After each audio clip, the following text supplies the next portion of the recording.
أعوذ بالله من الشيطان الرجيم بسم الله الرحمن الرحيم كذبت عاد المرسلين إذ قال لهم أخوهم هود ألا تتقون إني لكم رسول أمين فاتقوا الله وأطيعون وما أسألكم عليه من أجر إن أجري إلا على رب العالمين أتبنون بكل ريع آية تعبثون أتبنون بكل ريع آية تعبثون وتتخذون مصانع لعلكم تخلدون وإذا بطشتم جبارين فاتقوا الله وأطيعون واتقوا الذي أمدكم بما تعلمون أمدكم بأنعام وبنين وجنات وعيون إني أخاف عليكم عذاب يوم عظيم قالوا سواء علينا أوعظت أم لم تكن من الواعظين إن هذا إلا خلق الأولين وما نحن بمعذبين فكذبوه فأهلكناهم إن في ذلك لآية وما كان أكثرهم مؤمنين وَإِنَّ رَبَّكَ لَهُوَ الْعَزِيزُ الرَّحِيم۔ میرے عزیزو، پیارو، بزرگو، اللہ کے رسول پر ایمان رکھنے والے میرے دین عظیم بھائیو، یہ 18 آیتیں جن کی تلاوت ابھی آپ حضرات کے سامنے کی گئی، سورہ شعراء کا یہ 7واں رکوع ہے، 18 آیتوں پر مشتمل، آیت نمبر 123 سے لے کر آیت نمبر 140۔ اچھا، اس میں اللہ سبحانہ و تعالیٰ نے حضرت ہود علیہ السلام اور قوم عاد کا تذکرہ فرمایا ہے۔ قوم عاد یہ عربوں کی ابتدائی نسل کی ایک قوم تھی جو حضرت عیسیٰ علیہ السلام سے کم از کم 2000 سال پہلے یمن کے علاقے حضرموت کے پاس آباد تھی۔ یہ لوگ اپنی جسمانی طاقت اور پتھروں کو تراشنے کے ہنر میں مشہور تھے۔ رفتہ رفتہ انہوں نے بت بنا کر ان کی پوجا شروع کر دی اور اپنی طاقت کے گھمنڈ میں مبتلا ہو گئے۔ حضرت ہود علیہ السلام ان کے پاس پیغمبر بنا کر بھیجے گئے اور انہوں نے اپنی قوم کو بڑی دردمندی سے سمجھانے کی کوشش کی اور انہیں توحید کی تعلیم دے کر اللہ تعالیٰ کا شکر گزار بننے کی تعلیم دی، مگر کچھ نیک طبع لوگوں کی سوا باقی لوگوں نے ان کا کہنا نہیں مانا۔ پہلے ان کو قحط میں مبتلا کیا گیا اور حضرت ہود علیہ السلام نے انہیں یاد دلایا کہ اللہ تعالیٰ کی طرف سے ایک وارننگ ہے، تنبیہ ہے، اگر اب بھی تم اپنی بدعمالیوں سے باز آ جاؤ تو اللہ تعالیٰ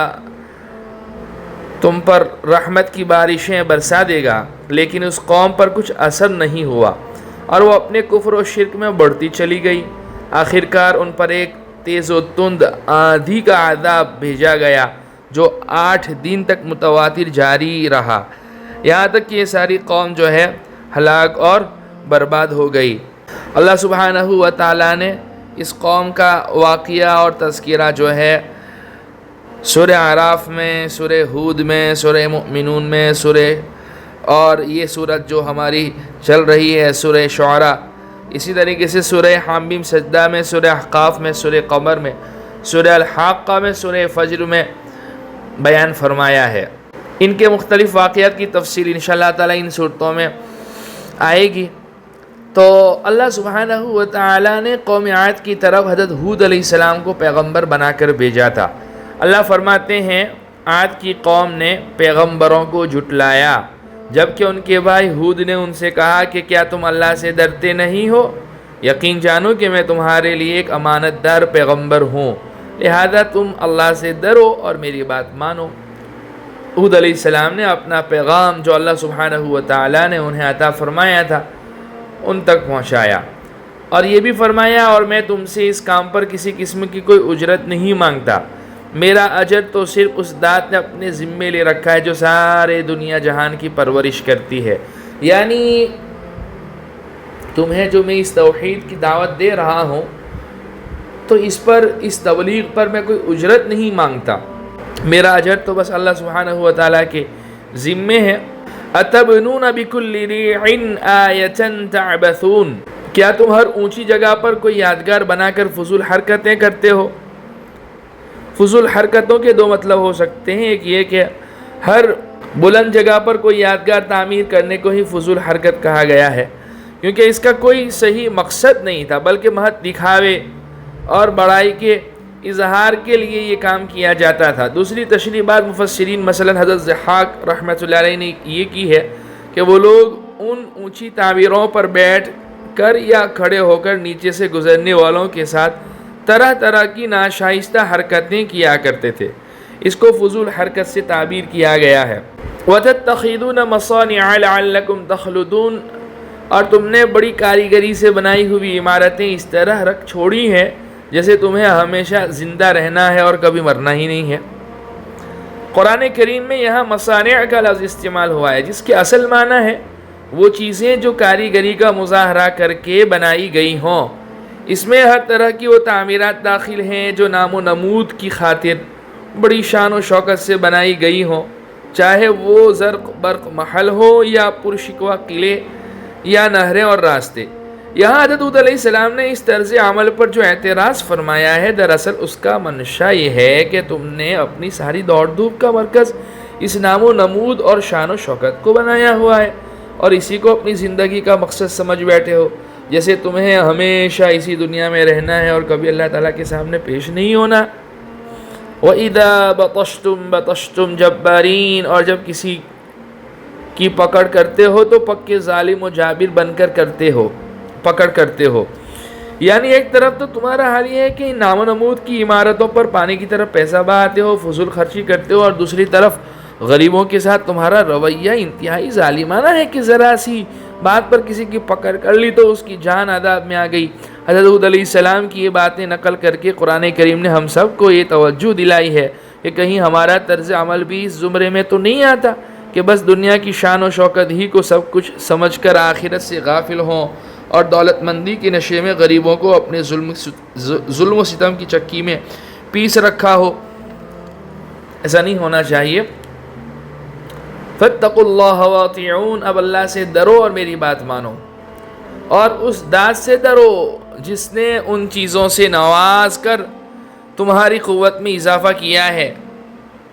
جو تم خود جانتے ہو۔ امدکم بانعام وبنین، اس نے تمہیں مویشیوں اور اولاد سے بھی نوازا ہے، وجنات وعیون، اور باغوں اور چشموں سے بھی، یعنی ہر طرح کی نعمتیں اللہ نے تمہیں عطا فرمائی ہے۔ انی اخاف علیکم عذاب یوم عظیم، حقیقت یہ ہے کہ مجھے تم پر ایک زبردست دن کے عذاب کا اندیشہ ہے۔ قالوا سواء علینا اوعظت ام لم تکن من الواعظین، انہوں نے بھی جو ہے پچھلی قوموں کی طرح جو ہے نبی کی باتوں کو سیریس نہیں لیا، مذاق بنایا اور الٹا نبی کا مذاق اڑانے لگے اور کہنے لگے چاہے تم نصیحت کرو، وہ کہنے لگے چاہے تم نصیحت کرو یا نہ کرو، ہمارے لیے تو سب برابر ہے۔ ان ھذا الا خلق الاولین، یہ باتیں تو وہی ہے جو پچھلے لوگوں کی عادت رہی ہے۔ اس کا یہ مطلب بھی ہو سکتا ہے کہ تم جو ہمیں دنیا کی شان و شوکت سے بیزار کر کے آخرت کی باتیں کر رہے ہو، پچھلے زمانے میں بھی لوگ اس طرح کے جھوٹے دعوے کرتے آئے ہیں، اس لیے تمہاری بات توجہ کے لائق نہیں ہے۔ اور یہ مطلب بھی ہو سکتا ہے کہ ہم جو کچھ کر رہے ہیں یہ کوئی نئی بات تو نہیں ہے، بلکہ پرانے زمانے سے لوگ یہی کرتے آ رہے ہیں، اس لیے اس پر اعتراض درست نہیں۔ وَمَا نَحْنُ بِمُعَذَّبِينَ، اور کہنے لگے اور ہم عذاب کا نشانہ بننے والے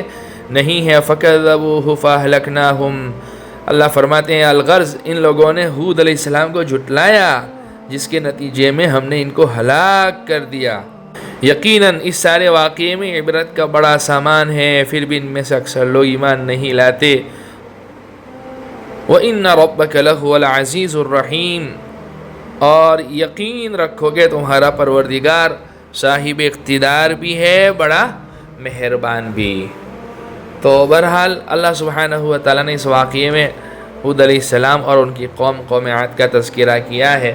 اللہ سبحانہ و تعالیٰ اس واقعے سے ہمیں عبرت لینے کی توفیق نصیب فرماوے، ہمیں آخرت کا طالب بناوے، اور جو ہے دنیا کی محبت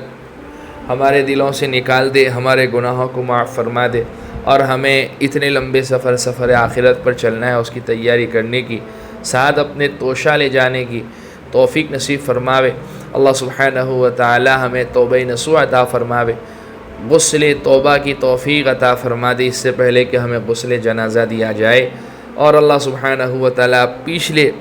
زندگی کی تمام خطاؤں کو معاف فرماوے، تنہائی کے گناہ کو، جلوت کے گناہ کو، دن کے رات کے، چھوٹے بڑے ہر طرح کے گناہ کو، آگے پیچھے اگلے پچھلے ہر طرح کے گناہوں کو اللہ سبحانہ و تعالی اپنے فضل سے معاف فرماوے، اور ہمارے اس مبارک سلسلے کو بھی قبول فرماوے، قرآن کریم کی تلاوت، حلاوت، اس کی چاشنی اور لذت نصیب فرماوے، اس سے بے انتہا عشق و محبت عطا فرماوے۔ وآخر دعوانا الحمد للہ رب العالمین۔